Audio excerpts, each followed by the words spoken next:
Assalomu hurmatli talabalar. Demak, biz yana siz bilan navbatdagi mashg'ulotimizni o'tkazamiz. Mavzularimizni davom ettiramiz. Bugungi mavzumiz quyidagilardan iborat. Mavzusi ilmiy maqolaga kirish va uning kirish qismi bilan ishlash, ya'ni ilmiy maqolaning kirish qismi bilan ishlash xususida gaplashamiz. Biz siz bilan bilamizki, ilmiy maqolaning kirish qismi asosiy dolzarb bo'lgan va o'qiganda o'sha muallif tomonidan berilayotgan asosiy fikr, mazmun kirish qismida ko'proq.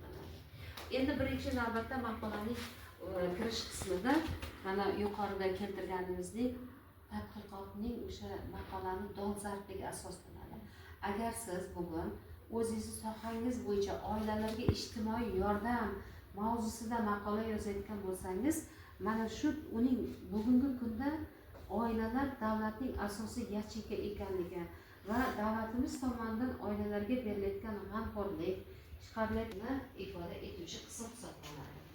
Endi shuning bilan birgalikda olib chiqilayotgan mavzuga oid muammoni umumiy tafsilotida beriladi maqolaning kirish qismida. Shu muammo qay jihatdan dolzarb?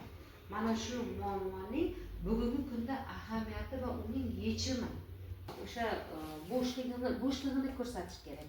Shu davrda shu maqola qaysi darajada bo'shliqqa ega? Bo'shliq degani muammosi. Bo'shliq joyini to'ldirish uchun, ya'ni muammoni yechimini yechish uchun qanday ishlarni, strategiyalarni amalga oshirsagina muammoga yechim topish mumkin. Demak, bu yerda ko'rsatilgan barcha fikrlarimiz maqolaning kirish qismida ifoda etiladi. Agar bu yuqorida qayd etganimdek siz oila mavzusidan ilmiy ish boshlab maqolalar yozmoqchi bo'lsangiz, demak oilaga oid barcha qarorlarni, islohotlarni, bugungi kunda yurtimizda, davlatimizda olib borayotgan ilg'or tajribalarni, ilg'or ishlarni, eng yaxshi yozilgan maqolalarni, ilmiy tadqiqot ishlarini va oila mavzusiga oid barcha ilmiy adabiyotlarni demak maqolani kirish qismida siz keltirishingiz kerak. Eslab qoling, demak maqolaning kirish qismi demak asosiy eng dolzarb muammoli joylarni ham keltirib o'tadigan qism bu maqolaning kirish qismida ifoda etiladi. Endi o'sha maqolaning kirishning asosiy elementlari mavjud. Birinchi navbatda mana yuqorida aytgandek mavzuning dolzarbligi, adabiyotlarning sharhi. Demak, siz mavzuga oid oila mavzusini oladigan bo'lsangiz, adabiyotlar keltirdingiz. Adabiyotlarning kirish qismida bittalar asoslab berish kerak. Adabiyotlarga sharh berish kerak. Masalan, oila pedagogikasini olgan bo'lsangiz, maqolangizda foydalanish uchun mana bu adabiyotda shu sahifasida oilaga oid mana bunday fikrlar keltirilgan yoki muhtaram prezidentimizni oila mavzusiga oid mana shunday fikrlari adabiyot mana shu adabiyotda keltirilgan. Buni izohi, talqin etilishi deb o'zingizni mustaqil fikrlaringiz bilan yana maqolada keltirishingiz mumkin. Shuning bilan birgalikda muammo va maqsad. Endi muammoni qanday muammo, uning mazmuni nimadan iborat, qay darajada bugun muammo darajasiga aylangan. Endi o'sha muammo aniqlangach, uni yechimi sari va yangi ishlar, oldingi eski ma'lumotlarga tayanib siz yangi fikrlarni o'zingiz yondoshuv asosida maqolada keltirishingiz mumkin.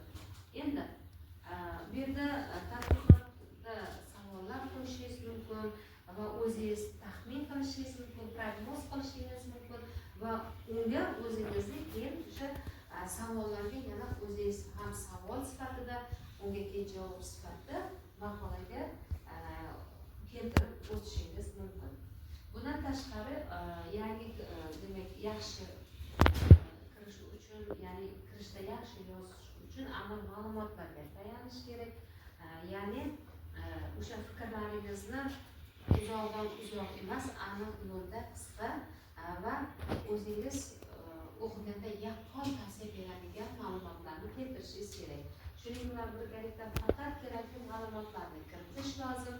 Qanday adabiyotlarga tayangan holda yozish kerak. Qanday adabiyotlarga? Maqolaning mavzuga taalluqli bo'lgan, maqolaga xos bo'lgan adabiyotlardan foydalanishingiz mumkin. Shuning bilan birgalikda tadqiqotning, ya'ni maqolaning ahamiyatini ochib berish kerak. Siz oila mavzusida maqola yozayotgan bo'lsangiz, shu maqolangiz bugun qay darajada ahamiyatli, ya'ni qay darajada kerakli, dolzarb, ana shu maqolani o'zingizni fikrlaringiz bilan yoki bo'lmasa bor adabiyotlarda tahlil qilish natijasida uning muammoli jihatini ochib berish natijasida, demak uni olib borayotgan o'sha maqolangizda, ya'ni agar tadqiqot ishi yuzasidan olib borayotgan bo'lsangiz, ana shunday jihatlarini ochib berishingiz kerak maqolada. Bundan tashqari ko'p uchraydigan xatolar, haddan tashqari umumiy ma'lumot berish. Maqolada umumiylikka yo'l qo'yilmaydi, aniqlikka, ya'ni umumiy ma'lumotdan qochish kerak. Siz o'zingiz aniq ma'lumotlar asosida yozishingiz kerak. Agar umumiy ma'lumotlar berib qoladigan bo'lsangiz, demak maqolangizni o'qiganda ham umumiylikda nimanidir olish qiyin.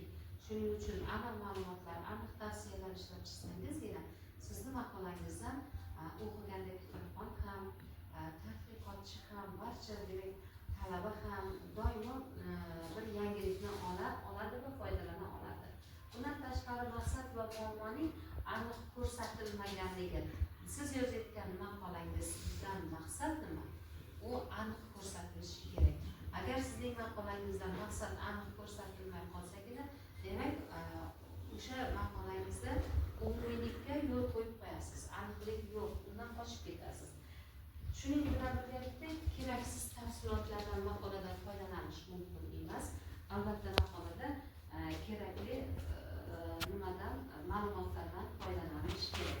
Hurmatli talabalar, demak maqolani asosan mavzusi ketma-ketlikda ochib berish bilan birgalikda yuqorida qayd etilgan aniqlik va aniq tavsiyalar, shuning bilan birgalikda uning dolzarbligi va muammosi qayerda ekanligini muallif topish kerak.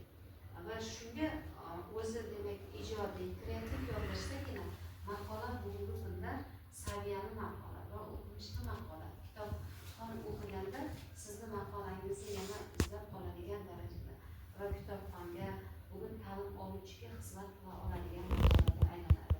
Demak, bilingki, yuqorida qayd etilgan fikrlarning barchasi maqolada ketma-ket izchil namoyon etilishi kerak. Bugungi sizga demak maqola haqidagi, ya'ni kirish qismida bayon etiladigan ketma-ketlik, izchillik va maqolaning muammosi, bundagi aniqliklar haqida, maqolani demak saviyali yozish, bundan tashqari sizning o'zingizning kreativ yondashuvingiz haqida bilishda ma'lumotlarni keltirib o'tdik. Demak, bugungi mashg'ulotimizda siz bilan keltirgan va keltirmoqchi bo'lgan ma'lumotlarimiz shulardan